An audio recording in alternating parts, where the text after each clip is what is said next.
Some people have been bullied. Some people are just stressed out. Some people are insecure. Some people are fat and overweight. I call myself fat because I was fat.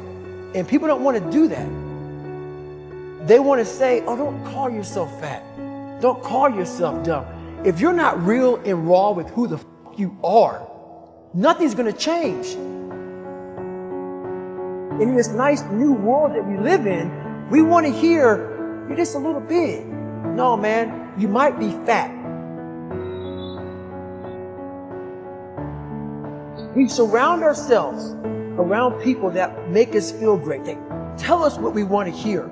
The second we put ourselves amongst the uncommon people, we don't like that feeling. That challenge and feeling of that person waking up at 3:30 in the morning and say, hey, put your shit on, we're going for a run.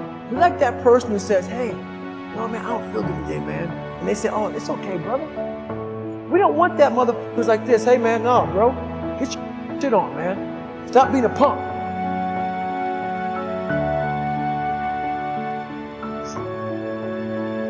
It's all about the quitting mind. So what's the quitting mind? So let's say it's day one of a job interview. We all know what it feels like. You have your clothes laid out. You got the food ready to go in the morning. You've been preparing for weeks and weeks and weeks. You show up and you bring your best self. You get the job. Merry Christmas. All right. After a couple months, you start showing up to work a little later. You don't look as good. Your clothes aren't laid out. Your breakfast isn't ready. Your mind gets softer.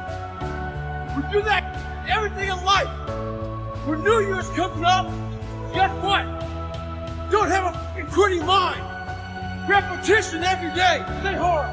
I believe that most human beings are only living at about 40% of their capability. The mind has a governor, like a car. If you're driving a car and the car has a governor on it, the car may say 130 miles an hour, but the governor's set for 91. The car wants to go. The car wants to go, but that factory said, we're not going past 91. We have a factory, a nice governor in our brain, and it's a survival mechanism. It protects us from pain and suffering. At all times of your life, the mind has a tactical advantage over you. Why is that?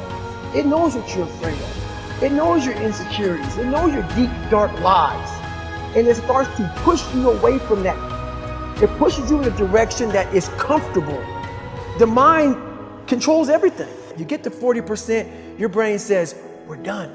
Let's roll, man. This is starting to get painful. This is uncomfortable. So you sit down. You have to figure out ways, and everybody's different. That's how the book kind of talks about, like we all have these things about, 5 steps to this and 4 steps to this. It's a lot more than that. That's all bullshit. It's a practice that you have to, it's a habit. So if you know that at 40%, I'm feeling pain. At 40%, I'm feeling pain. That's where the 40% rule kicks in. Now it starts. Okay, I'm feeling pain. My mind's saying it's saying, get out of here, run, flee. The fight or flight kicks in. Okay, we're done. We're not good enough. It starts telling you all these things. You start to believe it because the mind controls all. This is the time where you have to gain control back of your mind. And say, okay, let me see if I can go 45%. And once you start giving yourself more and more hope and start realizing, okay, the mind starts to be, okay, what are you doing? We're supposed to be going right and you're going left. You start then controlling your mind. Start finding more in yourself. And then it goes from 40% to a lot further than that. But that's the start of it though. Get to the spot where your mind is saying stop. Wherever that is, you gotta get there first. And then that's when that starts to work for you. You gotta control yourself in that way.